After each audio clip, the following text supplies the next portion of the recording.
Bom dia, pessoal. Tudo bem com vocês? Eu espero que sim. Graças a Deus por mais uma aula de escola dominical. Graças a Deus porque você está aqui assistindo essa aula. Eu espero que possamos ser abençoados mais uma vez. E Deus nos propõe nesta manhã para aprendermos um pouco mais sobre a história de Ruth. Você já leu o livro de Ruth? Então eu convido você a abrir a sua palavra de Deus, apenas 4 capítulos que nos vão ensinar um pouco mais sobre a aliança proposta por Deus ao seu povo santo.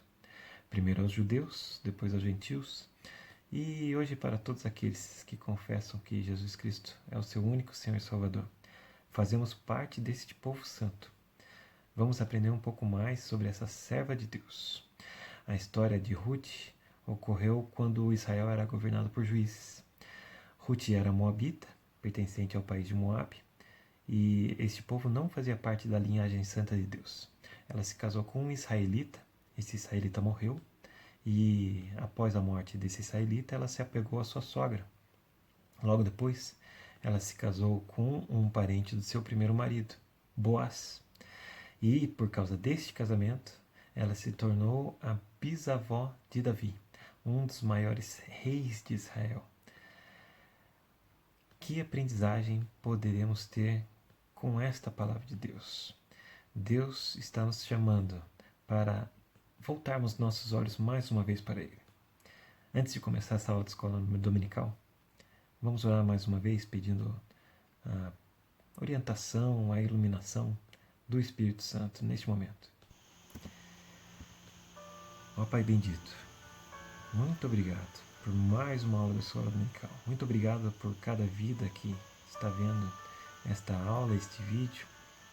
Obrigado por tu continuar nos sustentando e permitindo com que tenhamos vida em meio a esta pandemia, para que nós possamos te buscar mais uma vez. Queremos entender mais uma vez a tua santa vontade, queremos entender o que tu quer para nós, queremos entender todos os seus propósitos, queremos entender o que tu realmente quer que façamos, ó Deus. Mostra-nos mais uma vez, mais um trecho da tua santa palavra, que esta palavra adentre os nossos corações, as nossas mentes, e que nós pratiquemos todos os ensinamentos, não somente deste dia, mas todos aqueles que já aprendemos e todos aqueles que aprenderemos também na sequência. Que todos ao nosso redor te conheçam, te honrem e te glorifiquem da mesma forma que queremos nos entregar a ti. Tem misericórdia de nós. É em nome de Jesus que nós oramos e agradecemos. Amém. Pessoal, esse livro de Ruth pode ser dividido em 3 partes. A primeira parte, ela fala sobre a inserção de Ruth na aliança. O primeiro capítulo todo fala mais especificamente sobre essa inserção.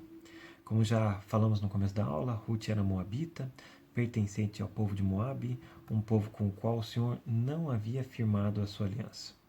Deus, em todas as suas épocas e em todas as vezes, quando reafirmou sua aliança com Israel, se preocupou em deixar claro que esta aliança também era estendida aos gentios. Esta aliança foi estabelecida primeiramente com Adão, o representante de toda a raça humana, de acordo com a citação bíblica que consta aí na tela no destaque. Gênesis capítulo 2, versículo 15. Tomou, pois, o Senhor Deus ao homem e o colocou no jardim do Éden para o cultivar e o guardar. Assim como também em 1 Coríntios capítulo 15, versículo 22. Porque assim como em Adão todos morrem, assim também todos serão vivificados em Cristo. A aliança ela também foi reafirmada com Noé, depois do dilúvio, quando ele se apresentou diante de Deus como representante de toda a raça humana. De acordo com o destaque na tela, Gênesis 9, a partir do versículo 12, ali, ó, preste atenção.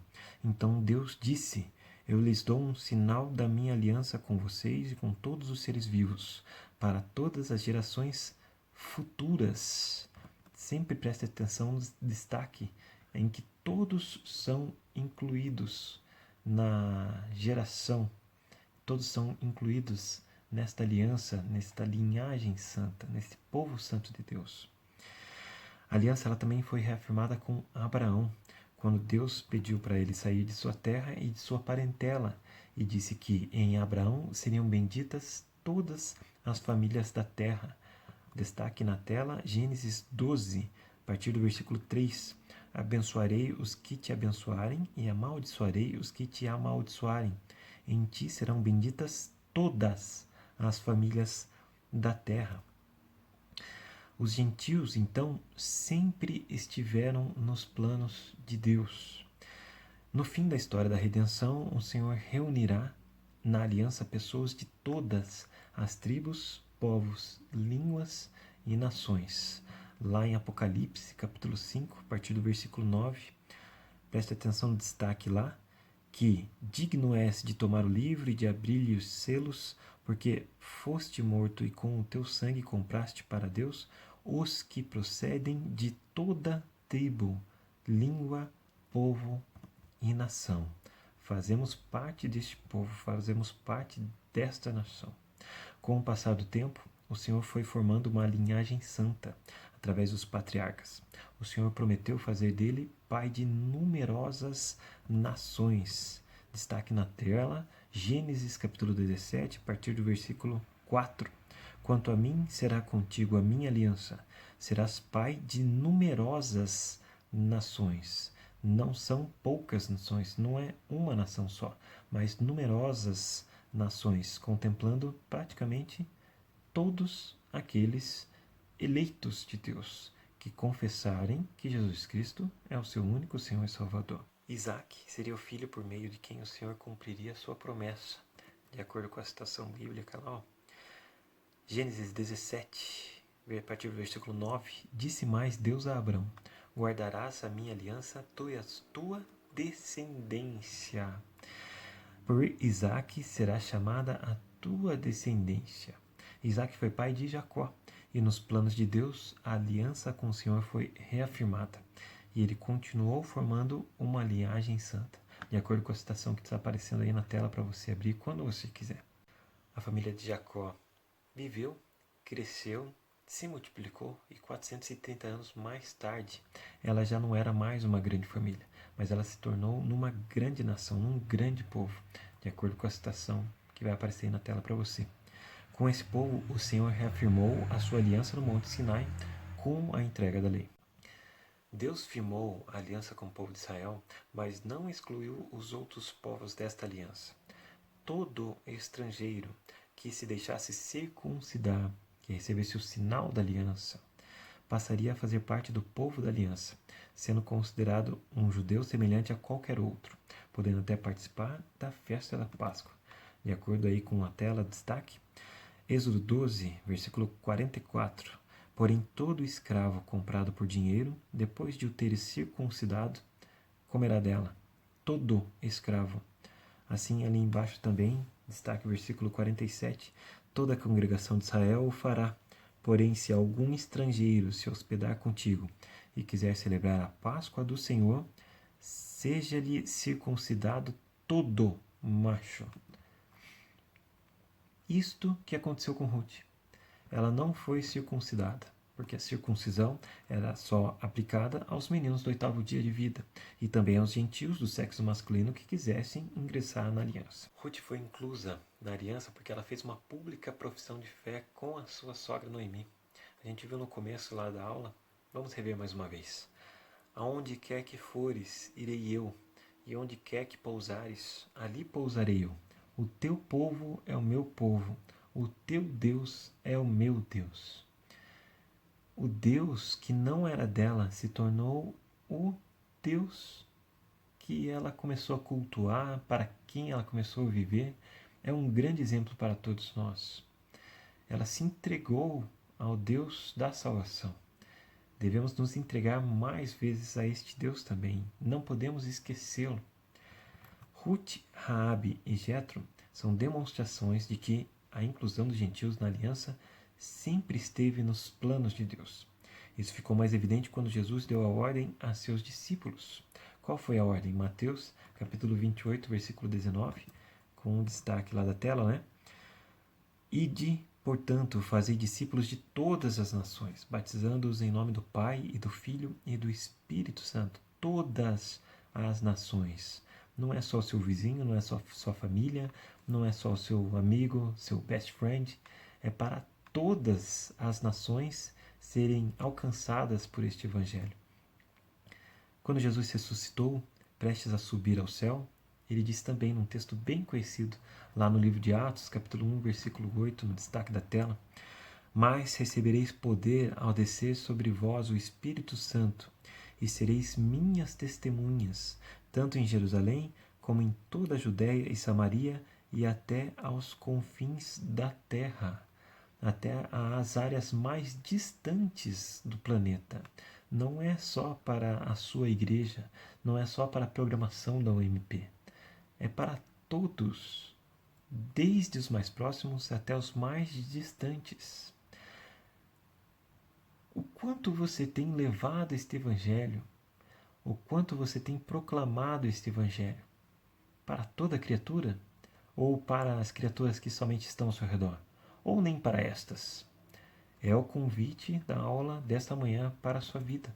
Não deixe de proclamar este Evangelho a toda criatura. O Espírito Santo desceu sobre judeus oriundos de todas as nações, debaixo do céu, no dia de Pentecostes, de acordo com Atos capítulo 2, versículos 5 a 13. Sobre os gentios em Jope, uma cidade portuária da Judéia, de acordo com a citação bíblica, e sobre os gentios em Éfeso, uma importante cidade grega. Atos traz esses testemunhos com os apóstolos Pedro e o apóstolo Paulo. São leituras indispensáveis que nos ensinam que devemos ler mais a palavra de Deus e conhecer um pouco mais da vontade divina para as nossas vidas. A igreja se tornou assim responsável por anunciar a todas as nações, tribos, povos e raças o Evangelho do Senhor Jesus, até que chegue o dia no qual todos os membros da aliança estarão para sempre diante do Cordeiro, em comunhão perfeita e eterna. Preste atenção lá na citação bíblica, Apocalipse capítulo 7, versículo 9. Depois destas coisas vi, e eis grande multidão que ninguém podia enumerar, de todas as nações, tribos, povos e línguas, em pé diante do trono e diante do Cordeiro, vestidos de vestiduras brancas com palmas nas mãos. Todos estão incluídos no seu povo santo. Somos chamados para fazer parte desse povo. Se você faz parte desse povo, busque mais ao Senhor, conheça mais a palavra de Deus, para que você possa proclamar esta mensagem em toda oportunidade que você tiver. A segunda parte da nossa aula, ela fala sobre o casamento da aliança. Ruth, ela declarou a sua fé, foi inserida no povo da aliança, e ela casou com Boaz, um outro membro da aliança, filho de Raabe e Salmão. Qual é o ensinamento desta parte da aula? Os que pertencem à aliança devem se casar no Senhor, com cônjuges que também pertençam à aliança. Caso descumpra essa regra, o cristão quebra a sua aliança com Deus. A gente já viu isso, né? Em aulas passadas. A gente viu no livro de Êxodo capítulo 34, assim como também em Deuteronômio, capítulo 7. O Senhor, ele proíbe terminantemente o casamento entre israelitas e cananeus. O mesmo ensino é visto na desgraça que ocorreu sobre Israel quando o povo desobedeceu à ordem do Senhor, lá no livro de Juízes, nos capítulos 3 e no capítulo 14. O mais triste exemplo de rompimento da aliança com Deus através de um matrimônio firmado com cônjuges que não pertencem à aliança é o de Salomão. Ele fez um harém com 1000 mulheres. 1000 mulheres. Muitas de origem cananeia. Essas mulheres lhe perverteram o coração para que seguisse outros deuses. Salomão firmou aliança com mulheres que não pertenciam ao pacto divino, e desta forma rompeu a aliança de Deus. Pô, pare para pensar, 1000 mulheres. Pô, imagina a dificuldade, né? Uma família já é difícil de você administrar, lógico, né? Uma pequena família. Imagine 1000 mulheres. e para ajudar 1000 mulheres que muitas dentre estas não prestavam e perverteram os seus pensamentos. Só pela misericórdia e pela graça de Deus mesmo. É o ensinamento. Devemos evitar um relacionamento misto. É tão bom quando a gente confessa da mesma fé que os nossos irmãos, confessa da mesma fé com aqueles que estão próximos de nós. É tão bom a gente chegar na igreja e a gente trocar uma ideia, a gente compartilhar da comunhão santa com várias pessoas que realmente acreditam na mesma coisa que a gente acredita. A conversa é mais fácil, a convivência é mais fácil, as discordâncias não existem com tanta intensidade, continuam, lógico, existindo, mas de uma forma que a gente consegue continuar unidos. E isso pela vontade de Deus. Assim o seu povo ele se torna mais forte, ele se torna maior e com certeza o evangelho pode ser proclamado de uma forma mais incisiva, mais contundente, mais eficaz. Esse é o ensinamento. Paulo ele ensina que o matrimônio deve ser considerado à luz do relacionamento de Cristo com a igreja, ou seja, à luz da aliança. O jugo desigual é o que acontece quando entramos em comunhão com aqueles que não confessam da mesma fé que a gente e não compartilham das mesmas ideias que nós. Jugo desigual é citado na palavra de Deus. Preste atenção no destaque. Deuteronômio, versículo 9 do capítulo 22. Não semearás a tua vinha com duas espécies de semente. Assim como também no destaque dos versículos 10 e 11. Não lavrarás conjunta de boi e jumento. Não te vestirás de estofos de lã e linho juntamente. Não misture coisas que não têm que ser misturadas. Está citado ali o jugo? Onde está citado? Nessa nossa versão, revista atualizada, não aparece, né? Mas olhe, preste atenção no destaque da versão transformadora. Não plantem nenhuma outra semente entre as videiras em seu vinhedo. Preste atenção no destaque do versículo 10. Não arem a terra com um boi e um jumento presos ao mesmo jugo. O que é jugo, pessoal? Vocês sabem o que é jugo desigual? A gente ouve falar tanto isso na igreja, né? Jugo desigual. O que é? Presta atenção lá. 2 animais em um mesmo jugo do arado, incompatíveis ao trabalho de arar o solo. O jugo é aquela peça de madeira ali, né? Que está sobre o pescoço dos animais. E ali tem o boi e o jumento. Preste atenção. O boi tem muito mais força que o jumento. E o jumento, por ser mais leve, anda mais rápido que o boi.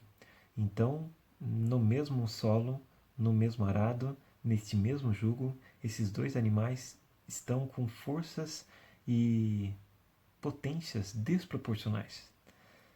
Se você se unir com outro que tem forças diferentes das tuas, que tem pensamentos diferentes dos teus, não permita com que isso aconteça na sua vida. Una-se com pessoas que compartilham da mesma fé. Caminhe com pessoas que queiram as mesmas coisas que as tuas. Não estou dizendo que você sempre tem que se unir com pessoas que sempre pensam o mesmo que você. A discordância ela também é fundamental para criar um equilíbrio na sociedade, né? Mas tome cuidado com um desequilíbrio, com os extremos, porque você tem a sua fé. E daí, a partir do primeiro momento que você se unir, ou se juntar, ou estiver junto com outras pessoas que confessam de outras fés, que praticam outras verdades, que buscam outras verdades, vai entrar em choque em algum momento. E esse conflito ele vai ser inevitável. Pode gerar muitos problemas. Fuja desses problemas. Não é a vontade de Deus para a sua vida. Para a gente entender um pouquinho mais a palavra de Deus, a gente abre lá no capítulo 14 de Deuteronômio e ele mostra lá sobre os animais limpos e os imundos. O boi era considerado um animal limpo e o jumento não, era um animal impuro, era um animal não ruminante. Eu dei uma pesquisadinha sobre animais não ruminantes, porque aqui não é Globo Rural, mas é cultura, e daí a gente vê lá também na versão da Revista e Corrigida, que era um animal que não remoía. Ele não tinha não tem, né, um compartimento específico chamado rumen. O animal ruminante, ele recebe o alimento neste compartimento e depois a qualquer momento ele volta para a sua boquinha para dar mais uma mastigada e dar mais uma digerida no alimento. O boi era um animal ruminante, era um animal limpo, puro. E é interessante essa associação, né? Do povo de Deus, povo limpo, povo puro, e com um povo impuro. Essa relação de ruminante e não ruminante, pesquisa depois e me ajuda. Me responda depois. Eu dei uma pesquisada e não achei qual seria uma relação mais específica do porquê que um animal impuro era não ruminante. Se você achar, fala lá no grupo, fala depois nos comentários. Ensina esse seminarista aí que não sabe nada a aprender um pouquinho mais sobre a palavra de Deus também. Beleza? Enfim. O jugo desigual ele também é citado um pouco mais para frente no Novo Testamento, de acordo com o apóstolo Paulo, lá na citação que aparece aí na tela para você. Era proibida a comunhão entre crentes e incrédulos, sendo essa uma separação espiritual e não um isolamento social. Hoje, tempos de pandemia, né, já estamos em isolamento social, então os crentes já estão, né, separados dos incrédulos, né, porque já estão cultuando nas suas casas, já estão começando a voltar aos cultos presenciais, né, já estamos mais separados, né, porque, né, isolamento social, não, é uma separação espiritual. Esse ensinamento pode ser aplicado em todas as dimensões da vida.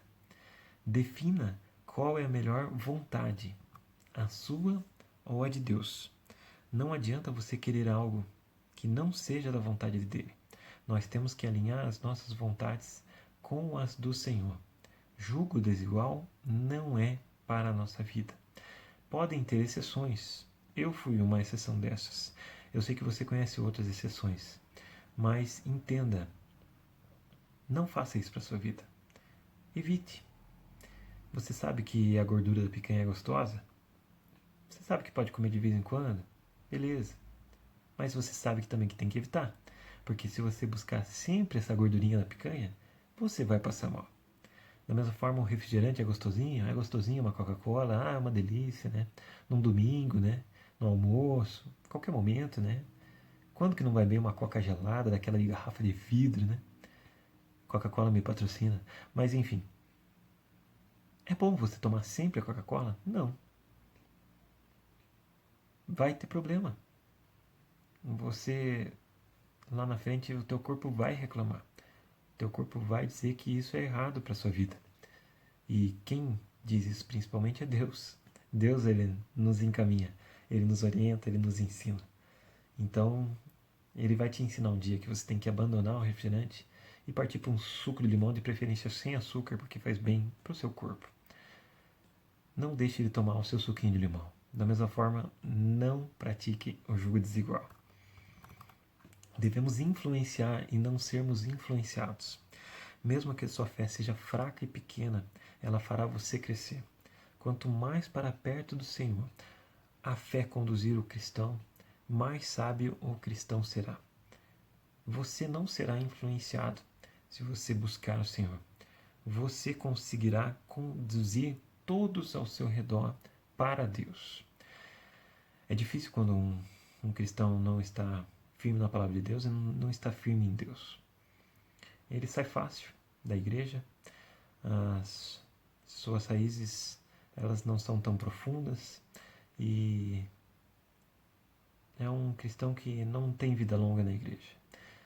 Se você parar para pensar, são vários os que apareceram nas nossas vidas, são vários os que frequentaram a nossa igreja, que vieram e que já foram e muito provavelmente não estão mais cultuando a Deus ou não estão mais buscando o Senhor.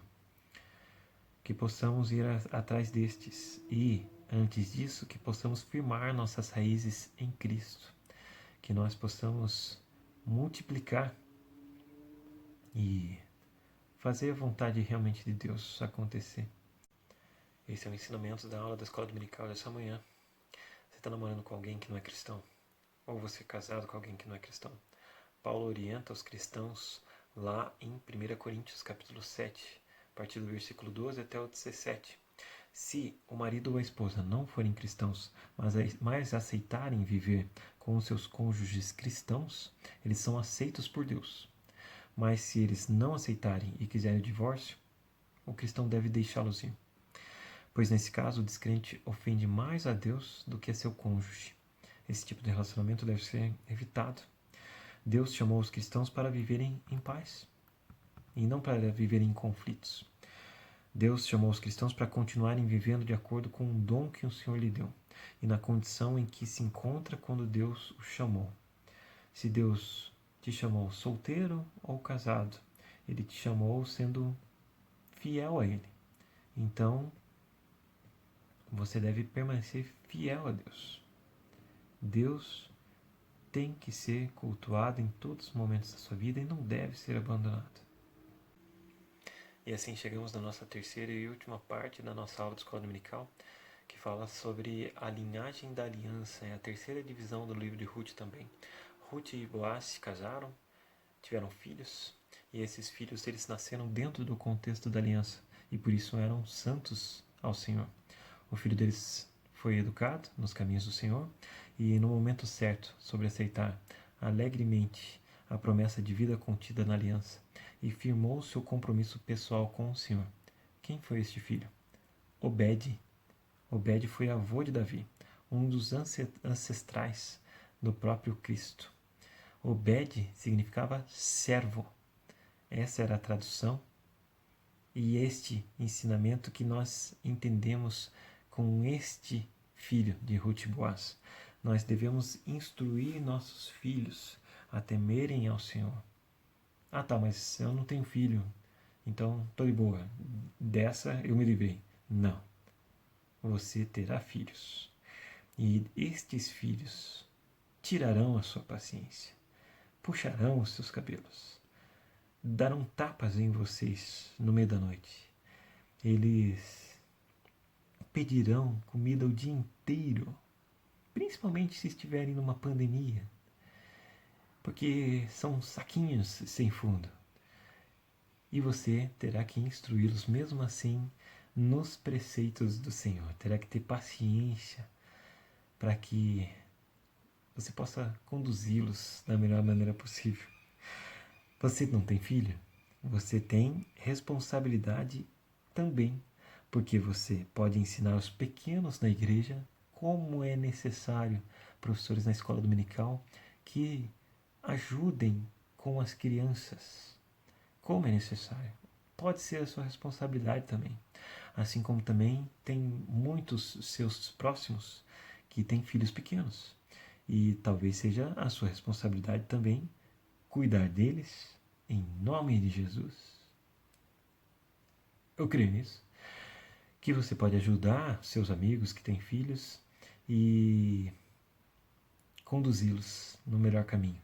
Lógico, você vai conduzir estes filhos que pertencem aos seus irmãos na fé, cuidar de filhos que são seus amigos, seus parentes, mas com decência e amor ao próximo, respeitando limites e bom senso.